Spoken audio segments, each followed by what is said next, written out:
So a couple years ago, my oldest son told me he wanted to go stay in a cabin in Alaska, off the grid.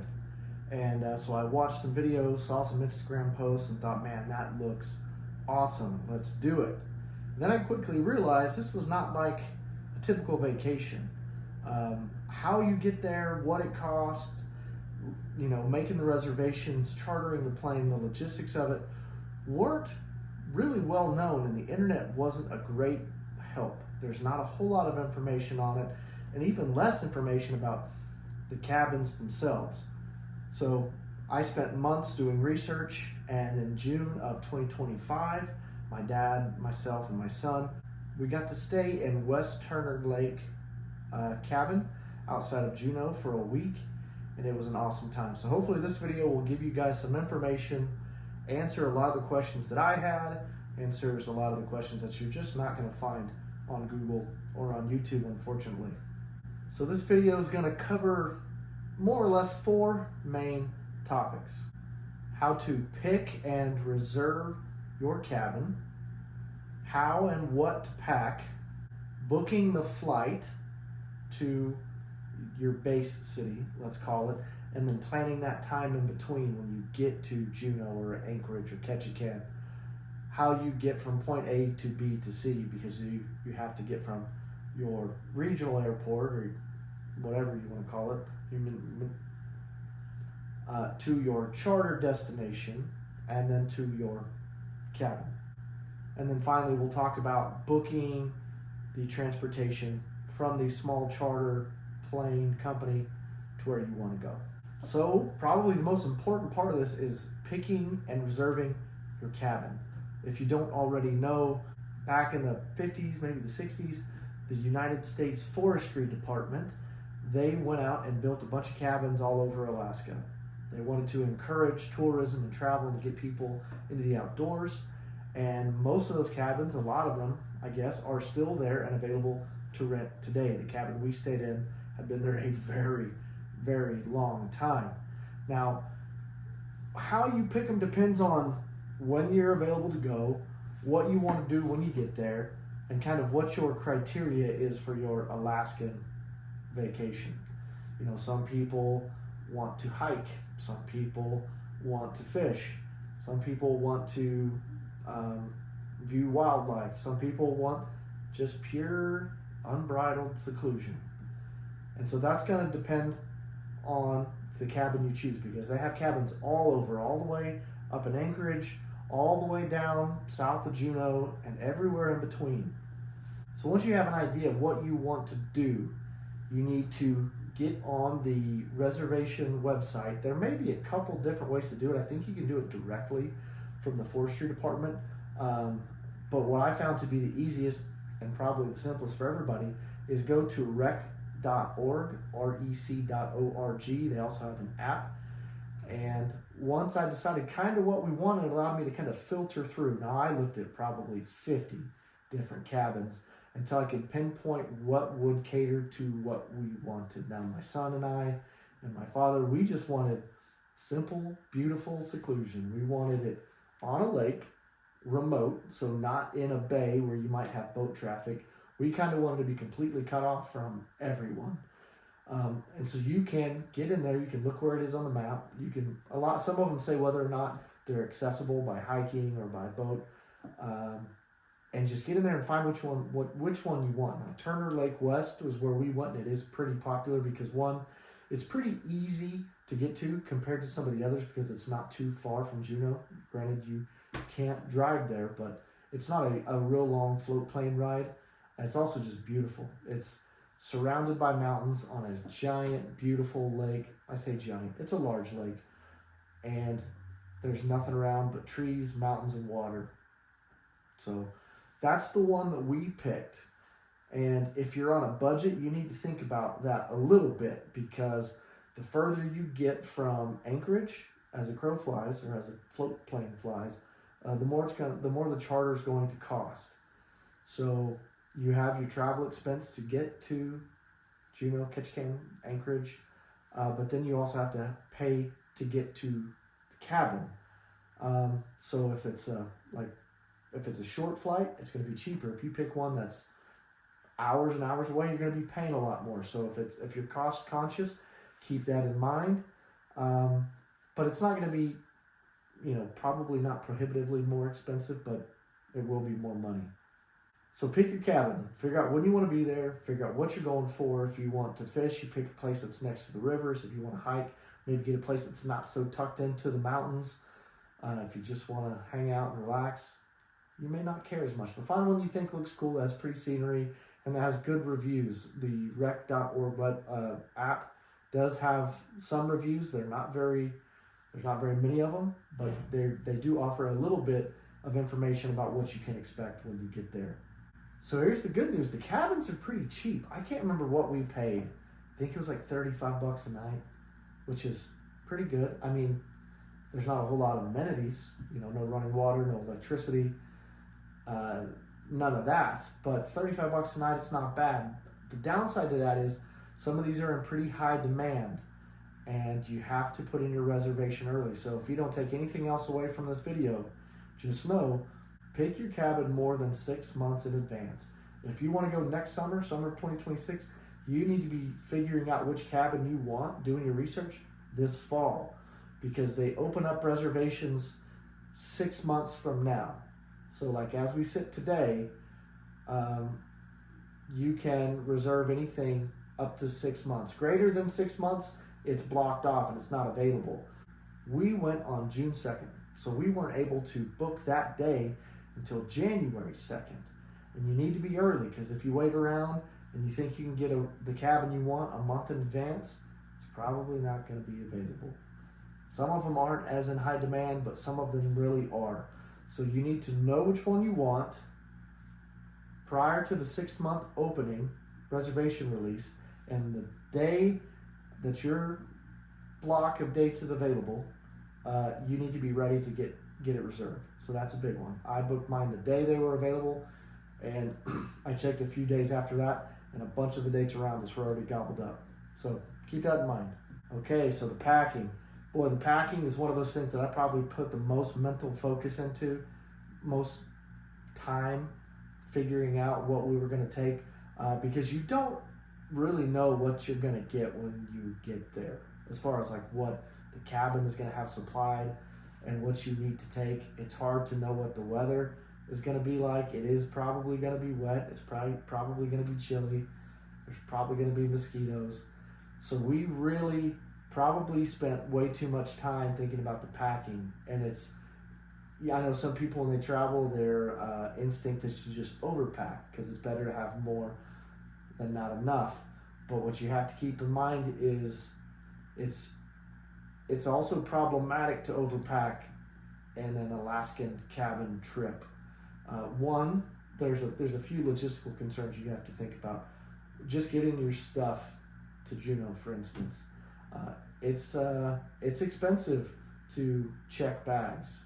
We spent a couple $100 checking bags, and so not only do you have to pay extra to get all your stuff up there, but then you have to be able to move it once you get there. Once you leave the airport, you're not going to have a little baggage cart to move your stuff around. So we didn't want to rent a car. So it was important for us to be able to save as much money as possible on the checked baggage fees, be able between 3 guys to carry all of our stuff from the airport to the hotel, and then also stay under the weight limit of the float plane, because there are strict weight limits on the float planes as well, and I'll get more into that in a minute. I would say, if nothing else, err on the side of being warm and dry, because those are the two things that are probably going to make you not have fun the fastest, if you're cold and if you're wet. So maybe you can't decide whether or not you need to bring your coffee pod or your binoculars or your telescope or your Bluetooth speaker. Maybe just leave those at home and pack some extra socks and some extra rain gear, some extra blankets, because you'll probably have more fun and be better off. I know my first night, I was a little chilly. But you definitely want to take some tools. The cabin we stayed in had a couple of things, and just full disclosure, I'm not going to get into all the cabin details in this video. I'm going to make a separate video running through all the details about Turner Lake West Cabin, and I'll link to that video in the description. This video is pretty much going to be how you get there, and then that video is going to be what you can expect while you're there, because you're not going to find that anywhere else. So you do want to take tools. We took a folding saw, which was one of the most useful things we brought on the whole trip. The foldable saw, we just bought it on Amazon. I'll leave a link to where you can get that. We took a hatchet, which wasn't necessary, but it was nice. Obviously some sort of knife cutting device. I just used the old Milwaukee box knife, and that is handy. That's pretty much good enough. A Leatherman would be fine. You definitely want to take a water filter. I can't even remember what they're called. This was another Amazon purchase that was top of the must-have list for me, which would be top of the must-have list if I had to make one today. It wasn't very expensive. You just dip it in the lake water and you drink right out of it. It worked great. The water tasted fine. You didn't get sick. You don't have to boil water.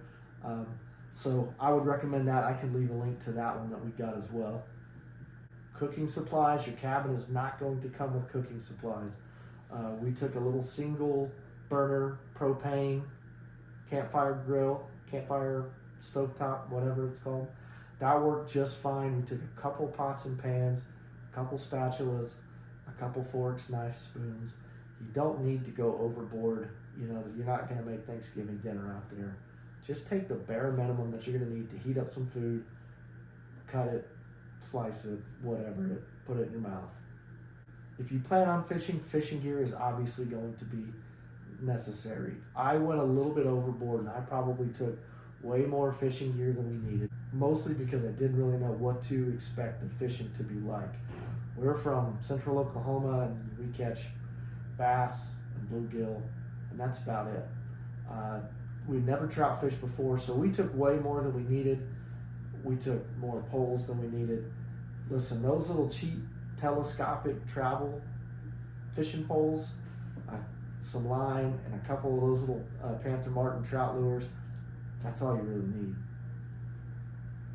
I'll go a little bit more into detail on the fishing side of things in the actual cabin video too. Other things you want to make sure you take: lighting and battery packs. I took way too many lights. Big flashlights, little flashlights, headlamps. And then I also, on a whim, found on Amazon these 3 little, I'll put a picture up of what they look like, 3 little mini lights that had a lantern mode, a flashlight mode, an SOS mode. They were dimmable, and they also functioned as a battery pack. You could charge your phone off of those. I wish that's all I brought. I probably packed 10 pounds of batteries and lights that I never used. We just used those little bitty handheld, they clip on your backpack. Those were perfect. That's all you needed. It came in like a pack of 3 for $20. Highly recommend those. And then a battery pack. If you don't have those, a standard battery pack so you can keep your phone charged, your GoPro or your drone. That's pretty much, you're going to need that. You don't need a big one. They limit you to, 27,000 milliamp hour capacity, something like that. You can Google it. But we took that, and it was more than enough for the 3 of us. But we didn't play on our phones a whole lot either. And then lastly, if you want to be cautious, you might do what we did. We took some MREs as well. This was my dad's judgment, and I should have known.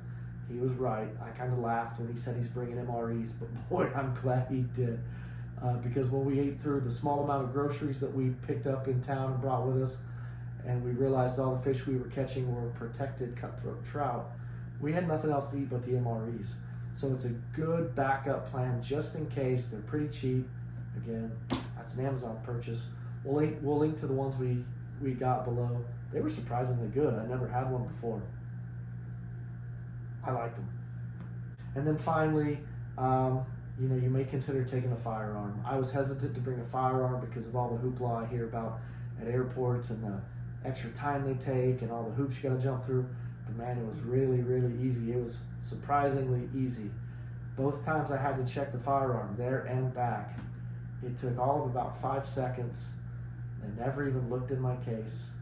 Now, that's not to say that they won't. I know that they do. I think I got lucky. But I had kind of made it to be some insurmountable hurdle that it really wasn't. I think in most cases, if you follow the rules, which I did, I had the right case, I had the locks, I had it all stowed away. But I thought I was going to have to open it up and then inspect it. They gave me a card. I wrote my name on it, put a date on it, put it in the case, closed it. They never even looked inside. So take that for what you will. Things that you don't want to pack. Obviously, in your carry-on, don't put your hatchet or your saws or your knives in your carry-on. You can't do that. You cannot even check your propane or your bear spray, so don't put that in your bag. You're going to want to pick that up in town, and we'll talk about that a little more here in a second. So that kind of segues into the booking and the planning. Alaska Air, not sure. We have one in OKC. That's the one we took, dumps you off in Seattle, then you catch another plane into Juneau. I'm sure the same thing for Anchorage or wherever you're going to go. But the flights into Juneau were not very good. The best flight we could get landed between like 11:30 and midnight, which means we're getting there in the middle of the night with all of our crap. We've still got to pick up local supplies. We need bear spray, we need propane, we need firewood, we need groceries. You're not going to do that at midnight, and there's really not a whole lot of time to do that the next morning before you hop on your float plane. So what we did, we got in at midnight, and we booked a day of prep, basically, prep work. So we booked a hotel that was centrally located. It was actually walking distance from the airport. I can't remember what it was called. I'll put a picture of it up here because I don't recall off the top of my head. So we got off the plane, we dragged our bags into the hotel, we woke up the next morning, and then we started doing our prep work. We walked to the grocery store. That was a little bit of a walk, but it's definitely doable. If you're going to Alaska to go hiking, don't be daunted by the walk to the grocery store. We went to Sportsman's Warehouse, which is right next to the hotel. That's where we picked up bear spray, propane, and firewood. And you may be laughing about the firewood, and I talk more about this in the other video, but it's a rainforest up there, and it's popular, so all the good, dry, dead, fallen timber is gone. Everything's wet, or everything's alive. So if you want to cook, if you want to have a fire, campfire, fireplace, like let's say Turner West, you got to buy wood because you can't bring your own. You have to get it there locally and take it in. So Sportsman's Warehouse does sell boxes of wood. So we got all that stuff that day. We went to eat. We did a little souvenir shopping. It was nice to just kind of, walk around Juneau that day, get prepared, be good to go. While we were at Sportsman's Warehouse, we also picked up a ice chest. And that's what we put all our groceries in with like 1 or 2 bags of ice. The reason we did that was the brand new ice chest from Sportsman's Warehouse was cheaper than bringing an ice chest from home and paying to check it. It's like $75 to check your second, third, fourth bag, whatever. So it's cheaper to buy it, use it, and we just left it there. Not in the cabin. We brought it back to Juneau, and we left it at the hotel. I'm sure they just threw it away or gave it to somebody. I mean, it's brand new. Somebody could have kept it. I don't know.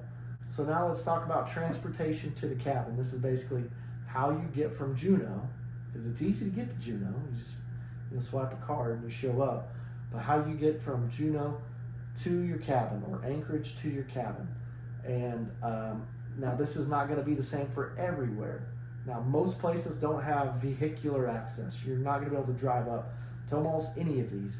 Some of these, if you are daring and adventurous, you could hike to a lot of these, other than the ones that are on islands, which there are many.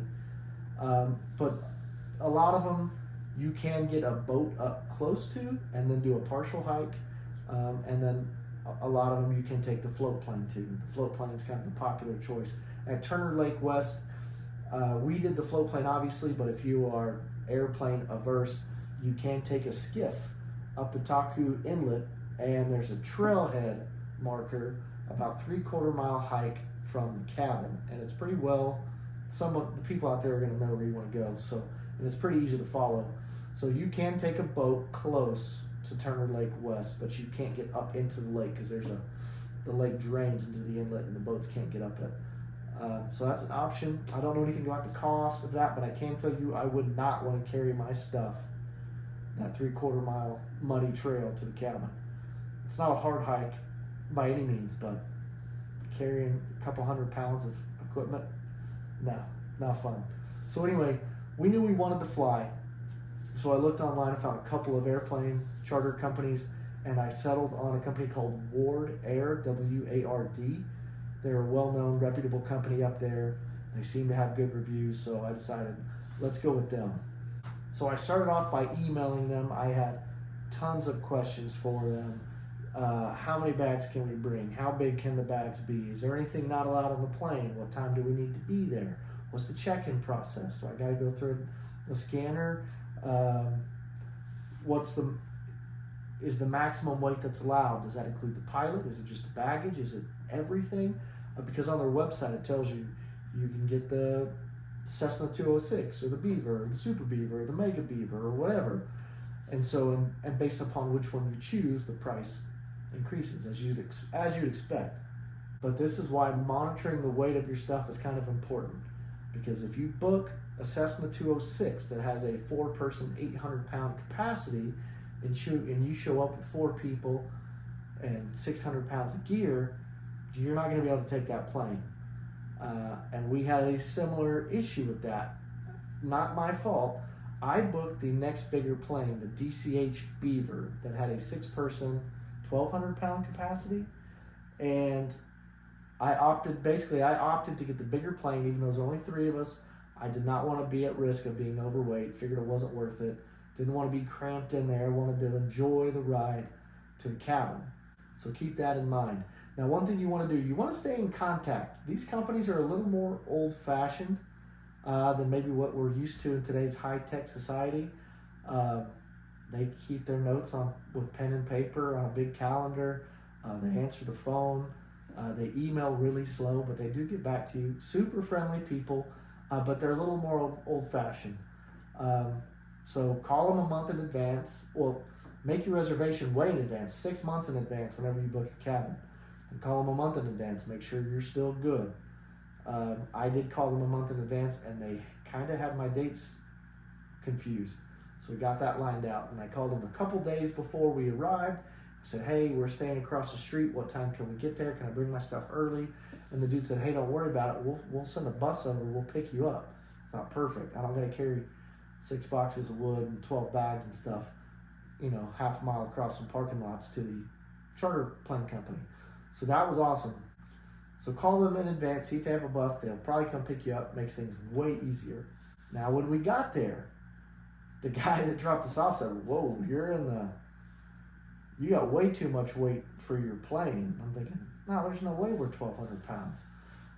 So they brought us in. They put me, my dad, and my son, and all of our stuff on a giant scale, and it read like 900-something pounds. I said, yep, you're overweight. We're going to need to put you in a bigger plane. And all this time, I'm thinking, well, I've got the 1,200-pound plane, but okay, that's fine. They didn't make a big deal about it. They were just like, they're just doing their job. You weigh this much, you need a bigger plane. So I thought, well, I'm going to have to spend a little extra money, but at this point, it is what it is. We got to get there, right? Well, I went to go swipe my card, and it was even cheaper than the upgraded plane that I bought. It was supposed to be $1,200-something for the Beaver, and I only paid like $800, $900 round trip with the upgraded plane. So I don't know how that works. They were good folks. They took care of us.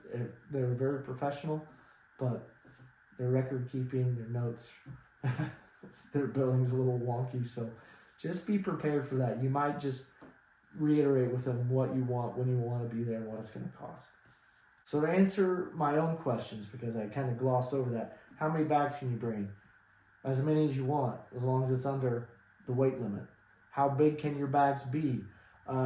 We brought full-size checked baggage type suitcases and, igloo coolers, not the giant ones, but, like the 30-quart or 50-quart, I don't remember. But I would say this, it would be better to have more bags to split the weight up into multiple packages than to have 2 or 3 ginormous things, because the doors that they have to load the stuff in are only so big, and they try to pack all this stuff in the tail. So it would be better to have fewer bags than a couple just giant ones with all your stuff crammed in it. And they do like everything in containers, so put it in a tote, put it in a backpack, put it in a duffel bag, but don't bring like individual teapots and lanterns and stuff, because they're probably not going to like that. Is there anything not allowed on the plane? No. I don't think they give a damn about what you bring on the plane. Bear spray, propane, firearms, strippers. I don't think they care. They're pretty easygoing. They see it all up there, so you're not gonna make them scared. What time do you need to be there? Man, when I called them a couple days before, and I asked again, because I asked them on the email a few times, when do we check in? When I got them on the phone, I asked again, what time do we be there? They're like, when do you want to leave? 9, 10, 11? I'm like, I don't know. When do you normally leave? And they're like, oh, just whenever y'all are ready. So it was very laid back, very casual. But keep in mind that the cabin rentals are kind of like a hotel. There's a check-in and check-out. And so there's a chance that when you're checking in, somebody may be checking out. And check-out's at noon. Don't show up at 9 a.m. because there's nowhere for those people to go. If you show up at 9, y'all are just going to be, awkwardly like staring at each other. So we got there at 12 because that's when check-in was, and we had them pick us up at about 10:30, 5 days later. And just so you know, if there's bad weather or inclement weather, they may not be able to come back to their pickup date. When they leave, you basically say, see you in 5 days, hopefully. So, they won't forget about you probably, but just be prepared to be flexible.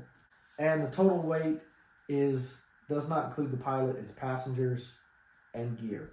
So weigh you, your mom, your dad, and all your stuff. That's the weight, the payload capacity of the plane. So let's talk about cost, and we'll wrap this up. Total cost for me, my dad, my son, to fly to Juneau, have a couple nights stay in a hotel, actually 3 nights stay in a hotel, 2 nights before we went to the cabin, and 1 night when we got back. The charter flight, food, groceries, it was about $5,000, and that doesn't include all the gear. It's not sleeping bags and fishing gear and backpacks and all that stuff, which most people may or may not already have, I guess. But it's about $5,000 to have the experience, and then a little bit more on top of that just to have all the supplies that we needed. But I'll tell you, we've been on a lot of vacations, and I don't know if we've ever had a more fun and unique experience for $5,000. And that was for 3 people. The charter plane, it's not per person, it's per flight. So you could fit 6 people in there with a couple backpacks or handbags, and it's not going to cost you any more. But your plane ticket to Juneau, it's priced per person. So, call it $1,500 to $2,000 a person to get up there for a week, have fun, goof off. It's really not bad. It was a really good time. It's one of those vacations we'll never forget. So if you want to see the intimate details of Turner Lake West Cabin, be sure to watch that video. If you have any questions, leave them down below. I will do my best to answer them. I don't know it all. We've been there once, but it's still a little fresh on my mind. So if I can help you guys in any way, I definitely will do that. Hope this helps. Thanks for watching.